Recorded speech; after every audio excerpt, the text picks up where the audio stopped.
دوستو، اسرائیل فلسطین کی جنگ مسلسل پچھلے سال 7 اکتوبر سے چل رہی ہے۔ ایک لمبے وقت سے یہ قیاس تھی کہ ایران اس جنگ میں ڈائریکٹ آ سکتا ہے، اور ایسا ہی ہوا۔ حال ہی میں حزب اللہ چیف حسن نصر اللہ کو مار دیا گیا۔ اس سے پہلے جنوری 2020 میں بھی جنرل قاسم سلیمانی کو عراق میں ایک US ڈرون اسٹرائیک کے ذریعے شہید کیا گیا تھا۔ اسرائیل سے لڑ رہے فلسطین سے حماس، لیبنان سے حزب اللہ اور یمن سے حوثیوں کو ایران انڈائریکٹلی سپورٹ کر رہا ہے، لیکن اب ایران نے اسرائیل پر ڈائریکٹ حملہ کیا، اور نہ صرف حملہ کیا بلکہ دھمکی بھی دے دی ہے کہ اگر اسرائیل نے جوابی حملہ کیا تو ہم پھر حملہ کریں گے۔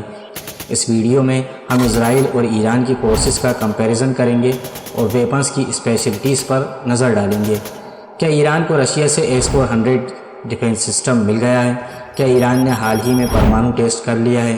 یہ جنگ اب سیدھے ایران اسرائیل ہو گئی ہے، اس لیے کہ حال ہی میں ایران نے اسرائیل پر 200 بیلسٹک میسائلز سے حملہ کیا، جس میں 90% میسائلز ٹارگٹ پر گری ہیں۔ ایران کی ملٹری نے حملے کے بعد ٹویٹ کر کے کہا، یہ ایرانی میسائلز ہیں، روک سکو تو روک لو۔ اس سے یہ پتہ چلتا ہے کہ ایران کا میسائل سسٹم کتنا مضبوط ہے، اور یہ اسرائیل کے لیے شاکنگ ہے، کیونکہ اسرائیل نے اپنے ڈیفنس سسٹم آئرن ڈوم کا ہلہ پوری دنیا میں مچایا ہوا تھا، جو کہ اس حملے میں پوری طرح ناکام ہوا، اور ایران کے میسائلز اسرائیل کی راجدھانی تیل ابیب پر جا کر گری ہیں۔ ایران کی آبادی لگ بھگ 92 ملین کی ہے، اور اسرائیل کی پاپولیشن اس کا 1/10واں حصہ ہے، لگ بھگ 9.4 ملین۔ تو اس کے ملٹری پرسنل کے نمبرز بھی اسی طرح ریفلیکٹ کرتے ہیں۔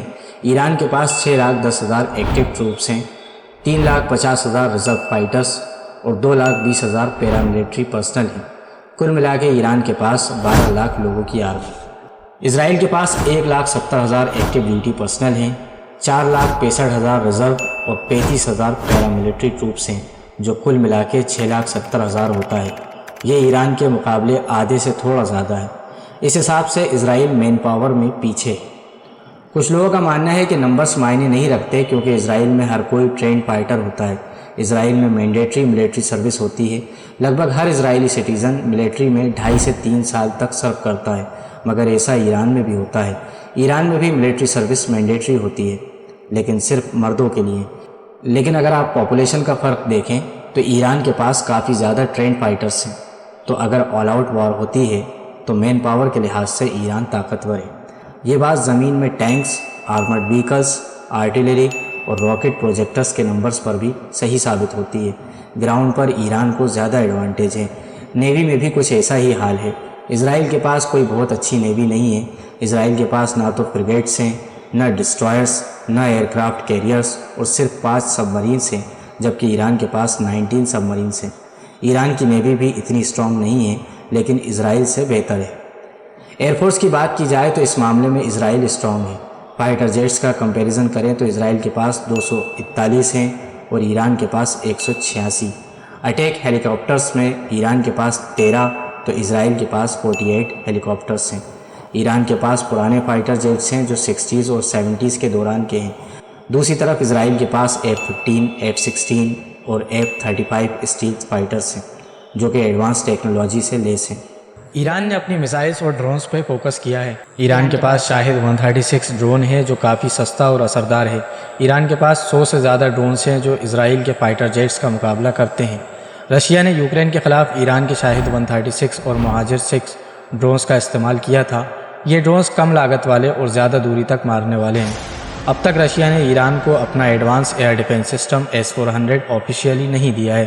کچھ میڈیا رپورٹس کا یہ دعویٰ ہے کہ ایران کو رشیا نے S-400 دے دیا ہے۔ ایران کے پاس پہلے سے رشیا کا S-300 ایئر ڈیفنس سسٹم ہے، جو اس نے 2016 میں رشیا سے لیا تھا۔ S-300 کا ملنا ایران کے ایئر ڈیفنس کے لیے کافی بینیفیشیل رہا، لیکن S-400 اور بھی زیادہ ایڈوانس اور پاورفل سسٹم ہے۔ S-400 ایک ایڈوانسڈ ایئر ڈیفنس سسٹم ہے جو رشیا نے ڈیولپ کیا ہے۔ اس کی کچھ خاصیت ہیں۔ 400 کلومیٹر تک کے فاصلے پر موجود ٹارگیٹس کو پہچان سکتا ہے اور انہیں انٹرسیپٹ کر سکتا ہے۔ یہ ایک وقت میں 80 تک ٹارگیٹس کو ٹریک اور انگیج کر سکتا ہے، جو اسے بہت ایفیکٹو بناتا ہے۔